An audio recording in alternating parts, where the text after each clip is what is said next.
Module 4, Etymological Annotation. I must say, this is an entirely new concept, just introduced 1 year back as a part of my own research on language scholarship. So, here I'll be talking something unique, something new, which has never been addressed anywhere with regard to corpus annotation, corpus text processing, or English learning. In this module, I argue that the process of etymological annotation is very important in corpus annotation because it helps to identify the source of words and what kind of morphophonemic changes those words have undergone in the text, as well as it helps us to identify the mother tongue from where those words are actually obtained and used in the text. So, in this module, we will discuss the issue of vocabulary classification, different types of vocabulary or words available in a language or in a corpus, then define the etymological annotation tag set, the process of etymological annotation, and some findings from the etymologically tagged corpus and its importance. If we look at the vocabulary of any language in vain across the world, until and unless those languages are mostly isolated, removed, or have no contact with other languages, perhaps no live languages in the reliquary, we can find out that they are more or less untouched, pure languages, because not much impact of the neighboring language could be observed. If you look any other languages that are being used in most all the parts, you can find out that the whole vocabulary, that old word list, can be grouped into two types. One is the original stock of the language, and second one is the collection which has been borrowed from other languages. So, our argument is that language word lists of a language can be broadly classified into two types. One is originally belonging to its mother source or a native source. Others stock are borrowed from outside. The best example is English. You can find out a large chunk of words used in English are actually not the properties of English, rather the properties of other languages.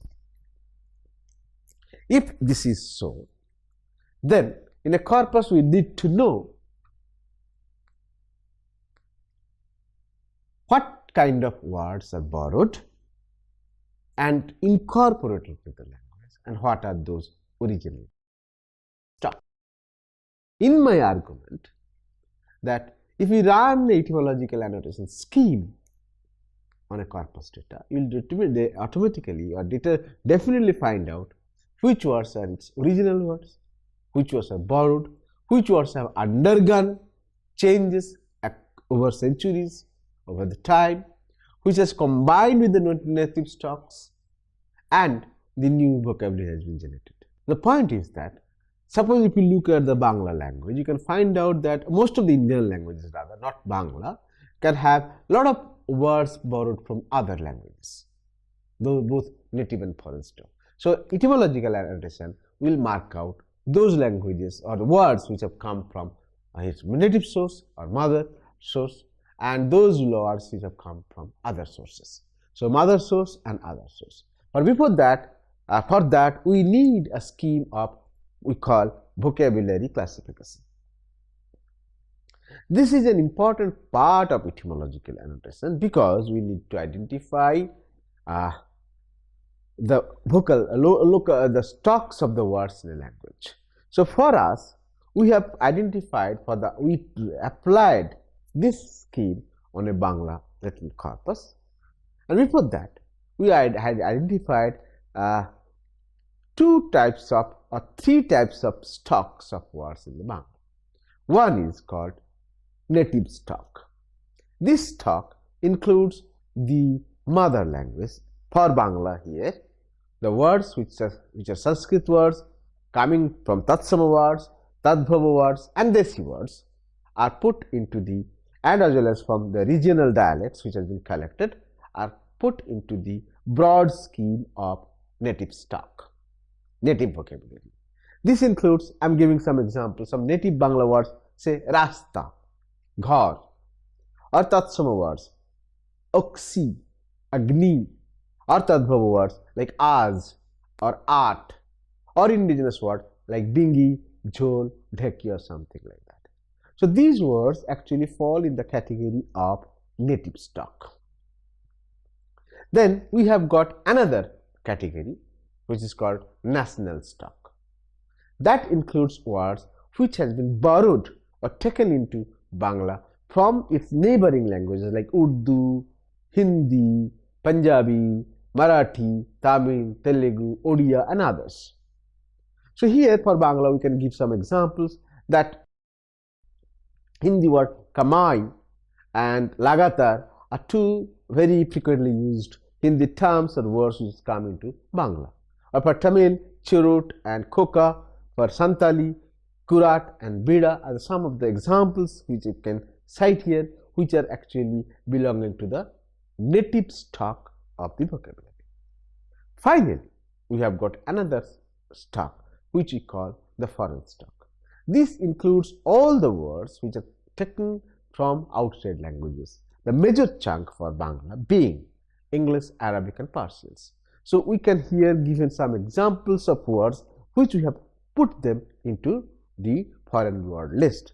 Say appeal and apple from English, arzi and kissa for Arabic, kharid and chamach from Persian, almari and chabi from Portuguese, zar and nazi from German, atel and ballet from French, harten and ruiten from Dutch, comrade and armada from Spanish, company and gazette from Italian, Sputnik and glasnost from Russian, or kangaroo from Australian, or harakiri, haiku from Japan, cha, chini from Chinese, ghugni, lungi from Burmese, yak, lama from Tibetan, quinian from Peruvian, zebra or vuvuzela from African.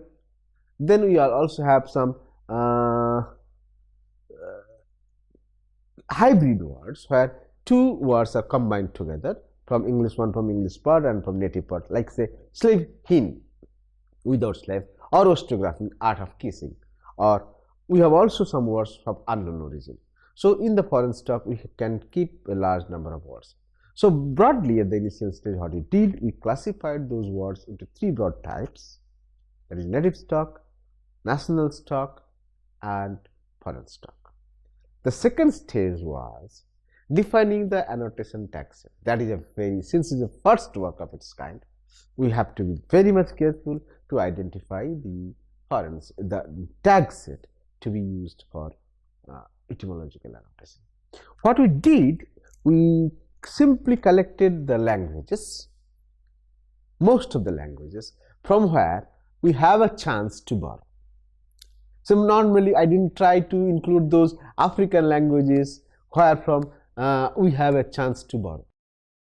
No chance rather, until unless there is a close change and a lot of interchanges or exchange of ideas and concepts and good established relationships. So it is not like that. So not perhaps also that we don't try to borrow or include the languages spoken in Mongolia or some other parts. What I emphasize here is that we first identified those languages wherefrom we have borrowed. At the same time, there is a little possibility to get a word in some point of time of history or in future. So this list would vary from language to language.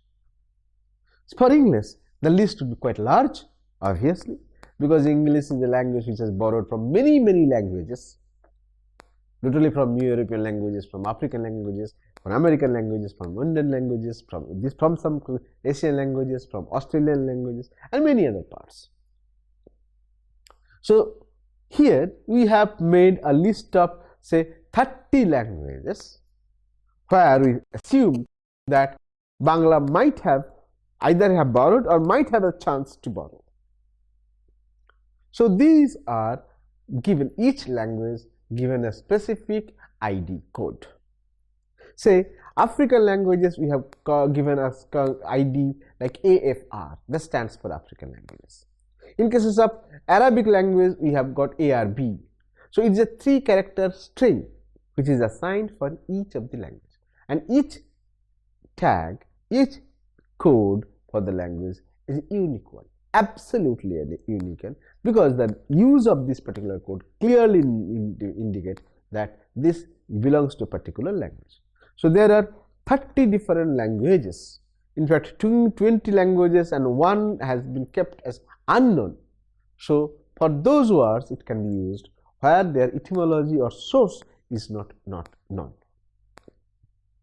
So in our list it is African, Arabic, Assamese, Australian, all are arranged in alphabetical order: Bangla, Burmese, Chinese, then dialect, Dutch, English, French, German, Hindi, hybrid, Italian, Japanese, native, Odia, Persian, Peruvian, Portuguese, Russian, Santali, Spanish, Tadbhava, Tamil, Tatsamo, Telugu, Tibetan, and unknown. So we have got a list of nearly 30 words. It can be further extended because I have not included the Malayalam, but it should be included there. So it can be extended, that I have already said, but initially we include the 30 different languages and specific tags. So the most important part of here is that you have to identify the language where from the data can be collected, and you have to identify unique code where from for which can identify the language. Once this part is done, we can identify the language or identify the mark or the tag assigned to the words. There are some important issues important to it. It is noted many languages, many words taken from other languages have undergone so change that it appears to be a word of another origin. Let me give you an example. That if, say, the word, Hindi word Mahina. So Hindi word Mahina is basically refers to month. So if I come across a word like Maine in English, Bangla, it actually refers to the salary at the end of the month you get. So in Hindi, it's actually this word has come from Persian word Mahiyana, that means month. Now the question is how it should be tagged. It should be tagged as a Persian or a Hindi or a Bangla word. So those people who do not know its original origin, so they can say that this is a Bangla word. Or those has some knowledge about its immediate precedent, then it can say that it is taken from Hindi Mahina. So you can put a Hindi tag here. But those who are more informed, they can say that actually this is a Persian word, so better tag it's a Persian word. So we are yet to come to a common consensus how the word should be tagged. So my suggestion here is that I can put triple tags: Persian underscore Hindi underscore Bangla. So that this has certain advantages. First thing, the last one is the final state of the language of this word. So this tag actually carries information that it was originally a Persian word, then it has come to a Hindi, then it has become a Bangla word, my name. So I can have, so this actually provides you the full stage of information about the word and the changes of different stages. So our argument that it should be tagged in such a way that all three information it is captured into that. So it is always better to have three language tags on a word. So here I think it would be better to put that. There is another issue, very important issue. We have found there are many examples in Bangla text where one English word and one Bangla suffix are combined together and generates a new word. So first part is English, second part is Bangla. Or the same thing also happens that first part is Bangla, second part is English, but used in Bangla text corpus as a Bangla word. So what to do with it? Suppose I am giving you some examples, like say cinema core. What do you find? That the first part is cinema and second part is core. So first part is an English word, second part is a Bengali. So how should I tag it? Should I tag it as an English word? Should I tag it as a Bangla word? If I tag it as an English word, then I am actually missing information that core is a Bangla suffix part. But if I do it only Bangla word, then I also miss that the first part is actually an English word. Similar other examples, say class ghar, note boi, board data. So if you look at those examples, then you can find out very clearly that first part is actually an English word, second part is a Bangla word. So in those cases also, my simple suggestion is that in those combinations of compounds, we should have double tags, English underscore Bangla or Bangla underscore English, as the case may be. This will give us a clear example, clear instance, clear proof that one part of the word actually comes from English and the other part actually comes from Bangla, and both of them combine together to generate a new word which is now used in Bangla corpus. That has been quite handy for us while we applied this strategy for the Bangla corpus. We will come across that. Now, the process of etymological annotation. What are the strategies we followed for tagging, annotating the?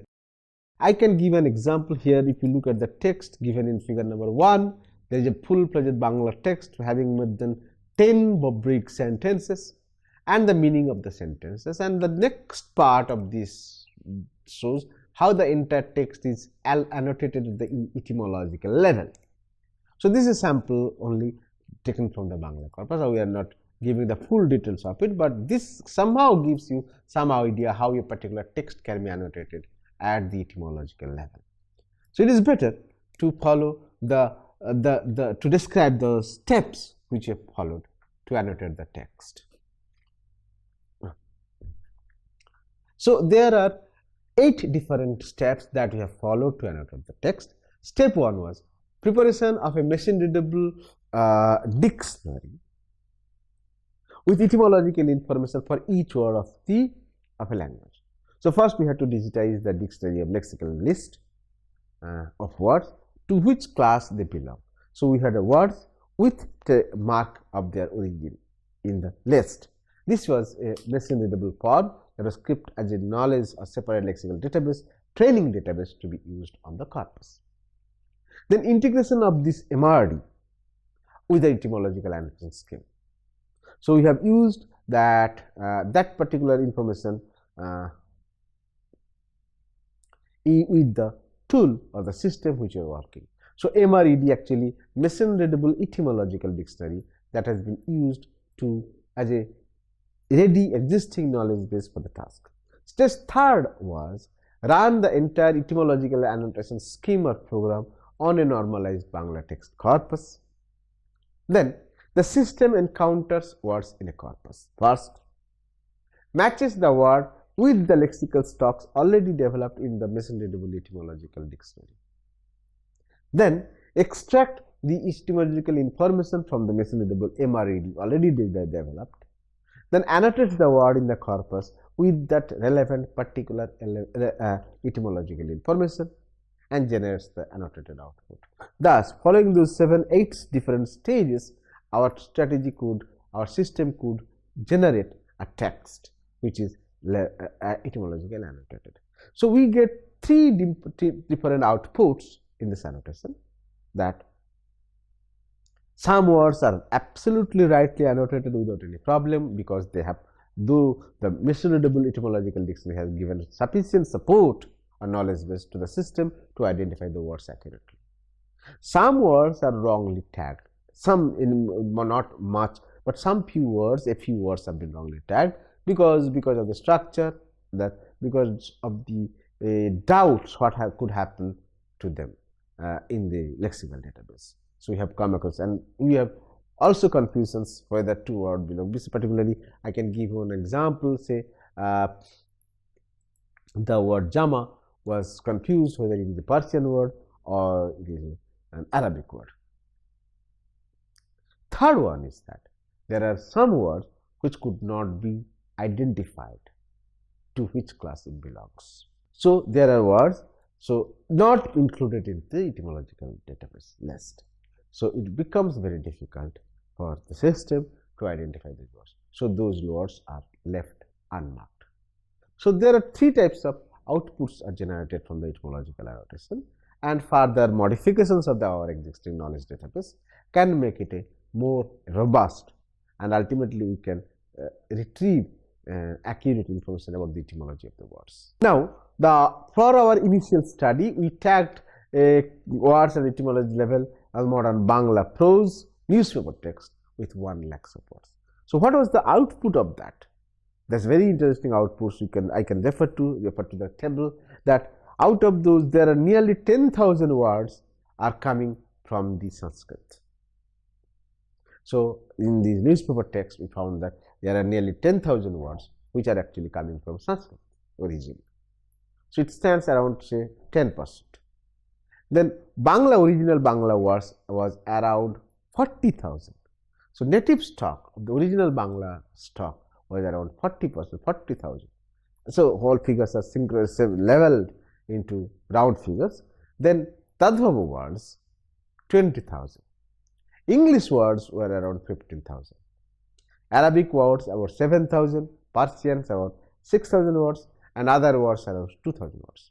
So you can find out a well distributions of the words coming of different origin. It clearly shows that in the Bangla text corpus, newspaper text corpus, 40% words are actually coming from Bangla and 20% are coming from Tadbhava source. So 60% are of native source, and also 30%, 10% words are coming from Tatsama words. So nearly 70% of the vocabulary of Bangla actually belongs to native stock. So this is one experimental study which we carried out with etymologically annotated text corpus to find out what kind of word distributions is there, distribution of words of different etymology. So this is interesting findings. Perhaps in English also we can do, or in other Indian languages also, to find out what kind of words are there in the vocabulary and how they are even distributed. And if further possible, you can also identify if that kind of distribution of words which is noticed in cases of newspaper text is also available. Same kind of distribution is found in informative text or scientific text or literary text or others. Also, we can carry out same kind of study on speech to find out if in our regular day-to-day regular vocabulary, what kind of English words, how many English words, how many words of different origin are actually included into it. So this is an interesting area of research which can give us some ideas to know how words are used, words of different origin are actually used in a language, and in a context when people say that our entity, our linguistic identity or our linguistic entity is at threat because of the invasion of English and other languages, perhaps this kind of study can give us some quantitative findings or statistical background to realize the truth about the present state of the language. Thank you.